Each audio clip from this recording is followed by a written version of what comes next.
Assalamualaikum warahmatullahi wabarakatuh. Di video ini kita akan membahas tentang hak konstitusional dan kewenangan konstitusional. Syarat untuk mengajukan pengujian undang-undang harus mempunyai legal standing dan ada kerugian hak konstitusional dan atau kewenangan konstitusionalnya. Mengenai hak konstitusional, itu terkait dengan hak asasi manusia yang dijamin dalam Undang-Undang Dasar. Undang-Undang Dasar telah menjamin hak asasi manusia yang tertuang di dalam pasal-pasalnya, antara lain hak untuk hidup, hak untuk mendapatkan pekerjaan, hak untuk menyampaikan pendapat, hak beragama, hak berpolitik, hak menyampaikan pendapat, dan sebagainya. Apabila ada hak asasi manusia yang dilanggar dengan terbitnya atau ditetapkannya salah satu undang-undang, maka terpenuhi hak konstitusionalnya telah dirugikan dengan adanya undang-undang tersebut.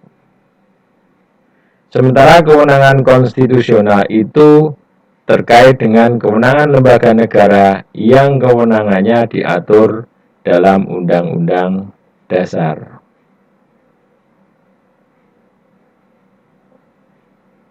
Kewenangan konstitusional lembaga negara di sini, misalkan DPR, Presiden, dan atau Wakil Presiden,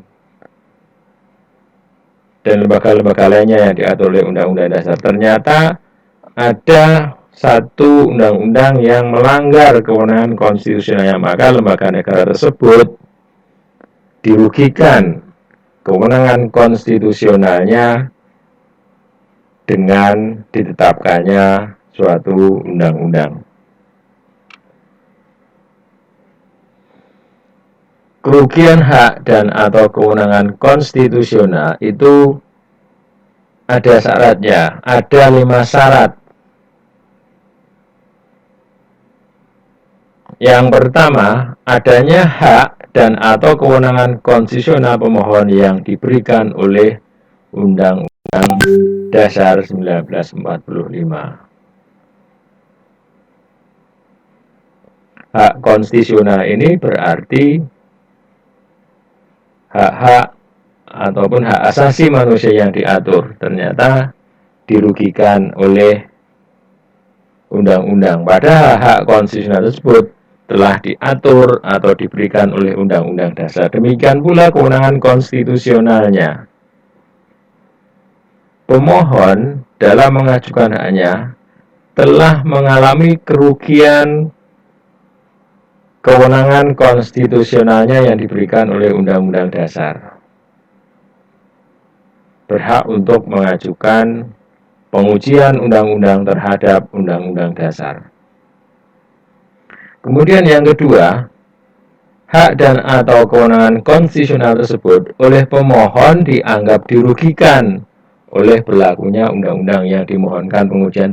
Contohnya ada undang-undang yang membatasi pemohon untuk menyampaikan pendapat, padahal Undang-Undang Dasar mengatur hak konstitusional warga negara Indonesia adalah berhak untuk menyampaikan pendapat secara bebas misalkan. Nah, itu pemohon merasa atau dianggap telah dirugikan dengan adanya undang-undang tadi. Kemudian yang ketiga, kerugian hak dan atau kewenangan konstitusional tersebut harus bersifat spesifik atau khusus dan aktual, atau setidak-tidaknya potensial menurut penalaran yang wajar dapat dipastikan akan terjadi. Jadi tidak harus terjadi kerugian hak ataupun kewenangan, itu tidak harus terjadi. Ya, paling tidak dapat dipastikan bahwa kerugian dan atau kewenangan konstitusional itu akan terjadi. Itu sudah cukup sebagai syarat kerugian hak dan atau kewenangan konstitusionalnya terpenuhi. Kemudian yang keempat, adanya hubungan sebab akibat atau causal verban antara kerugian dimaksud dan berlakunya undang-undang yang dimohonkan penguji. Jadi ada sebab akibat bahwa pemohon dirugikan dengan adanya undang-undang tersebut. Kemudian yang kelima, adanya kemungkinan bahwa dengan dikabulkannya permohonan, maka kerugian hak dan atau kewenangan konstitusional seperti yang didalilkan tidak akan atau tidak lagi terjadi. Demikian tentang hak konstitusional dan atau kewenangan konstitusional. Terima kasih. Wassalamualaikum warahmatullahi wabarakatuh.